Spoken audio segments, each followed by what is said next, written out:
علیکم info for ever کے تمام ویورز کو ہم ویلکم کرتے ہیں۔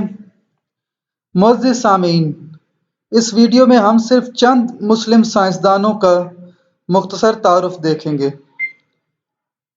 ان مسلم سائنسدانوں کے متعلق مزید جاننے کے لیے آپ سے گزارش ہے کہ ہمارے اس چینل انفو فار ایور کو سبسکرائب کریں اور ساتھ ہی ساتھ میں آپ بیل آئیکن کو ضرور پریس کریں تاکہ ہماری ہر آنے والی ویڈیو سے آپ مستفید ہو سکیں۔ عرب، فارسی اور ترک مسلم سائنسدان اور موجد اپنے یورپین مڈل ایجز ہم منصبوں سے شاید سینکڑوں سال آگے تھے۔ مسلمانوں نے بے شمار دریافتیں کیں اور طب، سرجری، طبیعیات، کیمسٹری، فلسفہ، علم نجوم، جیومیٹری اور دیگر مختلف شعبوں کے بارے میں بے شمار کتابیں لکھیں۔ اس ویڈیو میں مشہور مسلم سائنسدانوں اور موجدوں اور ان کی شاندار ایجادات پر ڈسکشن کا آغاز کیا جا رہا ہے، تو آئیے چلتے ہیں اس سلسلے کے پہلے سائنسدان کی طرف، جن کا نام ہے ابو علی سینا۔ ابو علی سینا کا مکمل نام علی الحسین بن عبداللہ بن الحسن بن علی بن سینا ہے، جو دنیائے اسلام کے ممتاز طبیب اور فلسفی ہیں۔ آپ ابن سینا یا ابی سینا کے ناموں سے بھی جانے جاتے ہیں۔ آپ فارس کے رہنے والوں ایک جامع العلوم شخص تھے، جنہیں ہارون الرشید کے دور میں اسلام کے سنہری دور کے سب سے اہم مفکرین اور ادیبوں میں شمار کیا جاتا ہے۔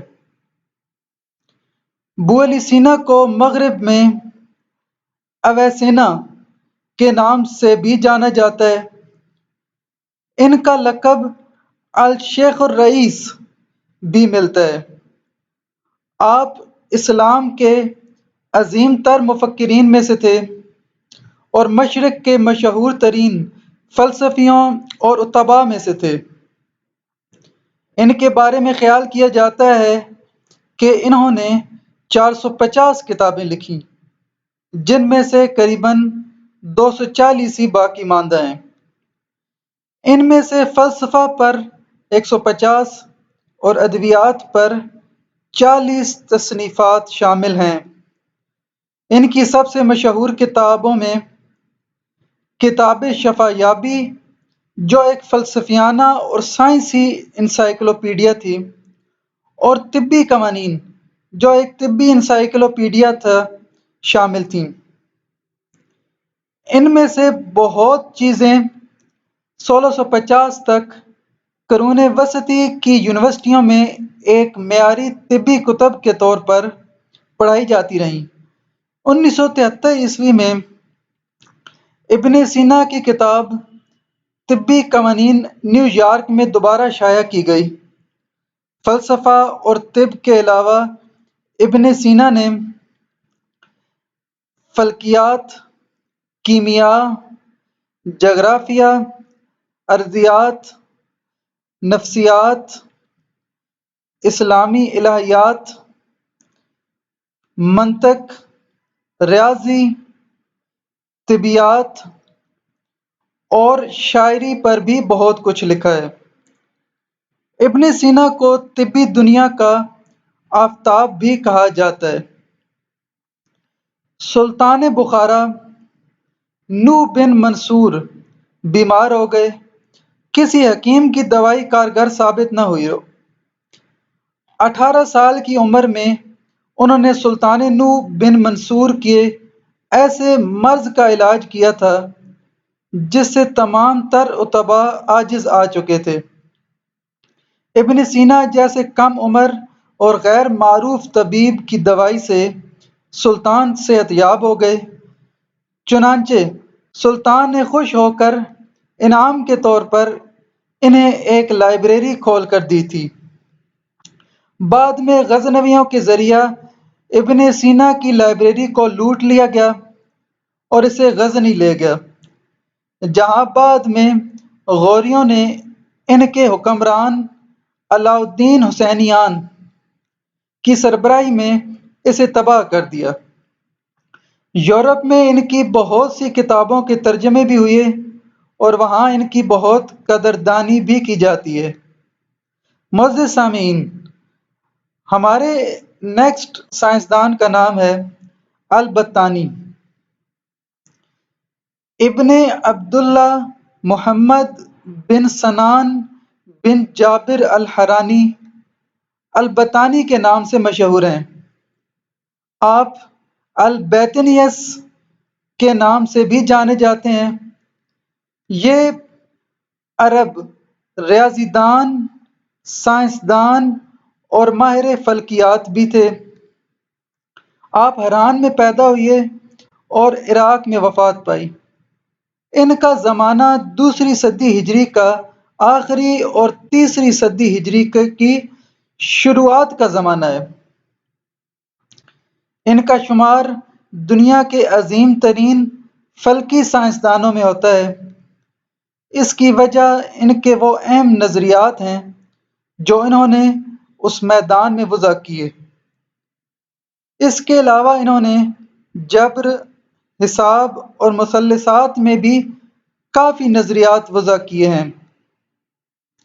آپ آسمانی اجرام اور ستاروں کی رصد میں بھی مشہور ہیں، حالانکہ ان کے زمانے میں آج کے مقابلے میں رصد کے آلات نہ ہونے کے برابر تھے۔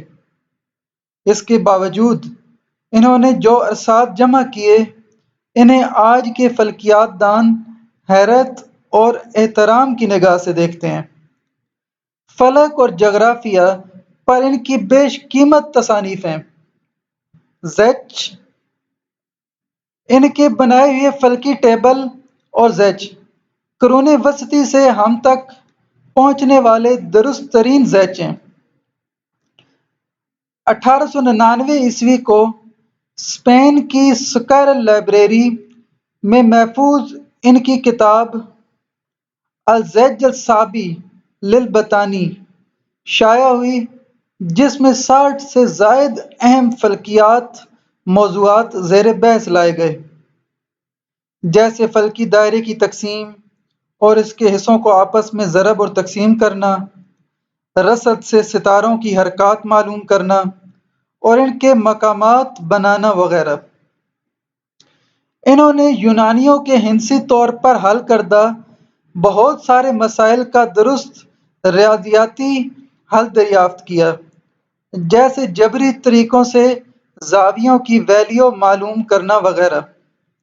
انہوں نے گرما اور سرما دونوں کی ویلیو درست کی اور دن کے نسبتی فلک سے فلک بروج، یعنی سورج کے گرد گھومنے کی نسبت سے زمین کا اپنے گرد چکر کا جھکاؤ کی ویلیو متعین کی۔ انہوں نے دریافت کیا کہ یہ ویلیو 23 درجہ اور 35 منٹ ہے۔ آج جو درست ویلیو ہے وہ بھی 23 درجہ ہے۔ یقیناً یہ ان کی اہم ترین فلکیاتی دریافتیں ہیں۔ انہوں نے سورج اور چاند کے خسوف کے بہت سارے حالات رصد کیے۔ البطانی نے شمسی سال کا طویل ماپا اور اس کے قیاس میں صرف 2 منٹ 22 سیکنڈ کی غلطی کی۔ ریاضی میں البطانی نے متعدد ٹریگنومیٹرک ریلیشنز فائنڈ کیے۔ ان ٹریگنومیٹرک ریلیشنز کو یوز کرتے ہوئے البطانی نے ڈائریکشن آف قبلہ فائنڈ کرنے کے لیے ایک ایکویشن بنائی، جس کا سامنا مسلمانوں کو ہر 5 نمازوں میں سے ہر ایک میں کرنا پڑتا ہے۔ یہ ٹیکنیک اس وقت کے مکہ اور صرف گرد و نواح والوں کے لیے موزوں تھی۔ مزید جاننے کے لیے اس ویڈیو کے اگلے سائنسدان کا نام ہے ابو نصر الفارابی، معلم ثانی۔ ابو نصر فارابی کا پورا نام محمد بن ترخان ابو نصر۔ ابن ابی عصیبیہ نے ان کا نام ابو نصر محمد بن اوزیغ بن ترخان بھی لکھا ہے۔ آپ الفارابیس کے نام سے بھی جانے جاتے ہیں۔ فارابی کی ابتدائی زندگی نہایت ہی غربت اور تنگ دستی میں گزری، مگر غربت و تنگ دستی ان کی علوم و جستجو پر غالب نہ ہو سکی۔ ابتدائی دور میں یہ ایک دفعہ رات کے وقت مطالعہ میں مصروف تھے کہ چراغ میں تیل ختم ہونے سے چراغ بجھ گیا۔ ان میں اتنی مالی وسعت نہ تھی کہ تیل خریدتے، مگر شوق مطالعہ انہیں کھینچ کر باہر لے آیا اور گشت کرتے ہوئے پہرے دار کے سامنے لا کھڑا کیا۔ فارابی نے پہرے دار سے سارا ماجرا کہہ سنایا اور اسے وہاں تھوڑی دیر رکنے کی گزارش کی تاکہ وہ اپنا سبق یاد کر لے۔ پہرے دار اس دن مان گیا، مگر دوسرے دن اس نے رکنے سے صاف انکار کر دیا۔ مگر فارابی نے گزارش کی کہ وہ اس کے پیچھے پیچھے چلتا رہے گا تاکہ اس کی لالٹین کی روشنی میں مطالعہ کر سکے۔ کچھ دنوں تک یہ سلسلہ چلتا رہا، مگر ایک دن پہرے دار نے ان کی علمی لگن اور جستجو سے متاثر ہو کر انہیں نئی لالٹین لا کر دے دی۔ فارابی کے حصول علم کا یہ بے مثال واقعہ رہتی دنیا تک ایک مشعل راہ ہے۔ انہوں نے تقریباً 50 سال حصول علم میں صرف کیے۔ انہوں نے مسیحی طبیب یوحنا بن حلان سے بھی استفادہ کیا۔ اس کے بعد تحقیق و تدریس کی طرف متوجہ ہو کر سیف الدولہ ہمدانی کے دربار سے وابستہ ہو گئے۔ آپ کی علم ریاضی، طب، فلسفہ اور موسیقی میں تحقیق و تحریر موجود ہیں۔ آپ نے منطق یعنی کہ لاجک کی علمی گروہ بندی کی۔ ان کو ارسطو کے بعد دوسرا بڑا فلسفی بھی کہا جاتا ہے۔ انہوں نے علم طبیعیات میں وجود خلا پر اہم تحقیقات کیں۔ اس کے علاوہ آپ ماہر عمرانیات، سیاسیات و موسیقیات بھی تھے۔ فارابی ارسطو اور افلاطون سے بے حد متاثر تھے۔ انہوں نے ارسطو کی اکثر کتابوں کی شرح لکھی، اسی وجہ سے انہیں معلم ثانی یعنی کہ سیکنڈ ٹیچر بھی کہا جاتا ہے۔ فارابی نہ صرف حکیم اور فلسفی تھے بلکہ سائنس، نجوم اور موسیقی کے علوم پر بھی انہیں دسترس تھی۔ ان کی تصانیف کی تعداد سینکڑوں تک پہنچتی ہے۔ فارابی شاعر بھی تھے۔